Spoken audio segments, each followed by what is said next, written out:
Guys, what's up? It's Kyle, also known as the Panda Man, with another episode of Unlocking Your Inner Strength. And we just got back from a great family vacation in the Smoky Mountains. Second time we've been there. Really cool place, lots to do. We did not get any hiking in. Closest we got to that was a horseback ride through the Bigfoot Trail, one of the mountains. That was pretty cool. Went up to 1,800 feet. So we enjoyed that, but we did a lot of events. Now, a question that I get a lot is, what should I do on vacation in regards to fitness and diet? There have been many times that I've been on vacations in the past where I dieted. More so when I was competing in bodybuilding, and it was on such a restrictive diet type of plan that if I broke from that, I knew there was going to be hell to pay, meaning I'd gain a lot of weight, and it would just be a long road back. Like all the work I had done up to that point was always put through the frame of reference. Do I want to blow it and enjoy myself, or stick with the strict plan? In hindsight, I can look back and unequivocally say, no, I don't believe you should diet on vacation. Now, there's caveats to this. So many times, and it just happened to Devin, when people go on vacation, they enjoy themselves, they eat, they drink. They come back and they've lost weight. How could that be? They were over-consuming compared to what they normally do. But I thought it was all about calories. Another reason why that's bogus, and that's phony baloney. How does that happen? Well, people are relaxed. They're more in their parasympathetic state when they are on vacation. Parasympathetic is rest, digest, sleep, recover. The stress mechanism is turned down. When we're chronically stressed in the home environment, what does stress do? Fight, flight, or freeze. If we look at physiology, stress hormones are up. Blood sugar goes up. Your body responds to stress, even though it's mostly psychological these days, as if it's under a physical attack. Increases blood sugar to get blood sugar as a quick energy source out to the big global muscles of the arms and legs so you can run or fight. That can lead to insulin resistance, higher than normal levels of insulin. Makes you retain, hold on to. And insulin is very anabolic. You go on vacation, everything is dampened down. You're out of your home environment. I see it 9 times out of 10, people come back lighter and leaner. Now, for me, personally, I'm very fortunate because what I've created with the Panda diet doesn't require me to diet. I'm not on a diet. So what do I do with my fasting? I usually still do my 1 meal a day. I give myself the freedom to do whatever I want. If I want to have lunch some days, which I did not this vacation, I do. Now, why don't I? Why do I mainly stick with OMAD on vacation? Because I feel better. I feel better. My energy's better. I look forward to that nighttime feast much more.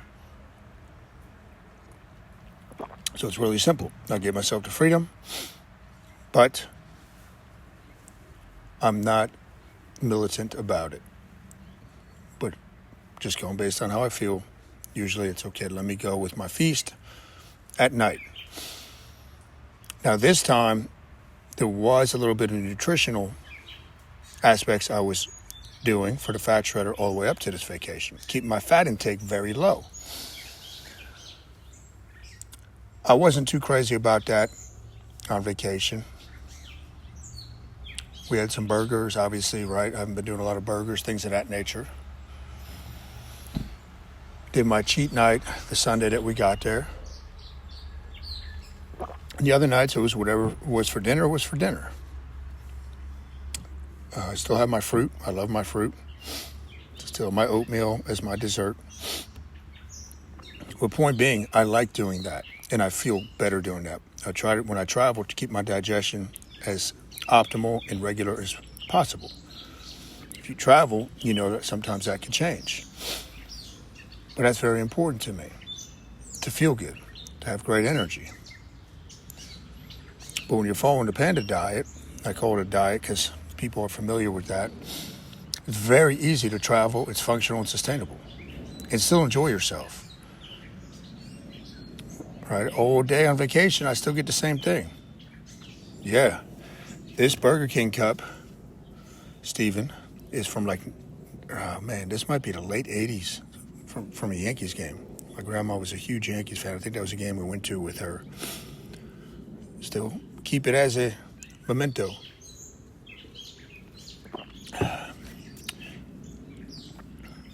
So that's my take on it. Now, what do I do with my fitness on vacation? Well,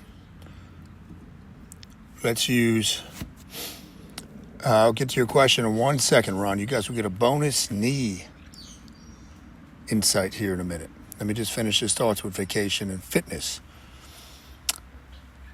I usually get in the gym. This time, me and Devin only got in there once. Right? It's a little trickier with Ainsley, and obviously 3 young children on top of that.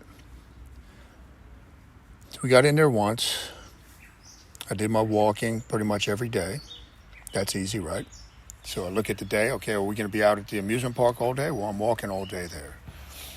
Did my 5 minutes of isometrics, my core 4. I get that in. So I stay connected to my fitness. I used to go on vacation, so I'm taking off.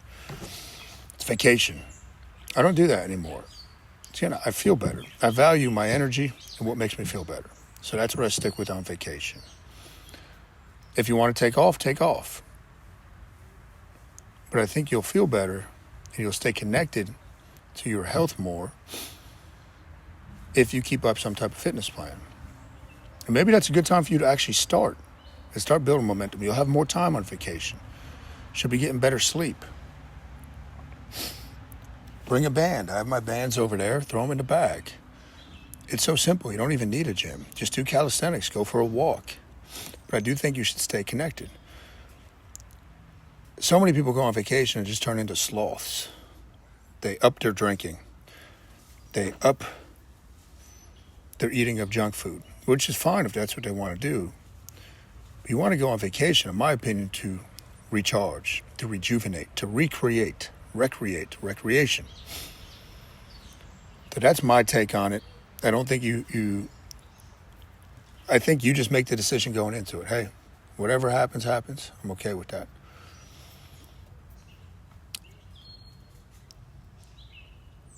And you'll get results either way. The main thing is enjoy it.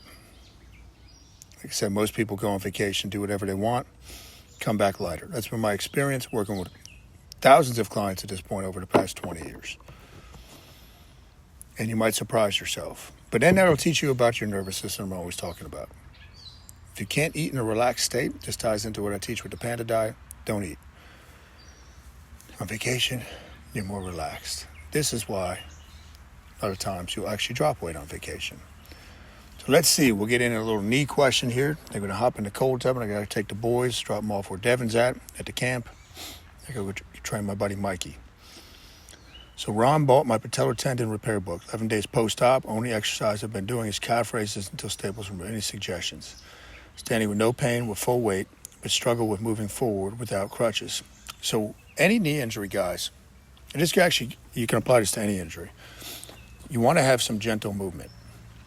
So in this case, for Ron, get out of the big brace around the house. Start moving, start weight bearing. I made that mistake with my first patellar tendon rupture on my left leg. Atrophy was insane. It was horrific. I did a bunch of structures in there besides the patellar tendon rupture. But the range of motion process in that first one was a long road. So second time, I got the knee sleeve on right away, the neoprene knee sleeve, and took the brace off, got rid of the crutches, started weight bearing.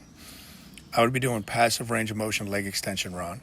Put a band or a towel underneath your Achilles, let it hang, and just lower it until tight, and then pull it back up. I'll be doing about 100 of them a day.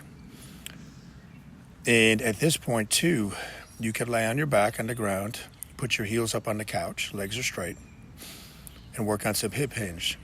Activate the posterior chain. For any knee injury, the hips control the knee. We want to activate the posterior chain. That's going to allow us to get back quicker. It's going to allow us, as we build the strength in the posterior, to unlock range of motion. It's not about the quads. Everybody wants to think it's about the quads. They'll come back when they got to come back. It's about the hip hinge pattern. So that's what I would say at this point, Ron. Hope you guys liked the episode. Please share it with somebody, forward with somebody. Hopefully it's timely if you're going on vacation. Go enjoy yourself. Don't stick with too restrictive of a diet, unless that's what you want to do.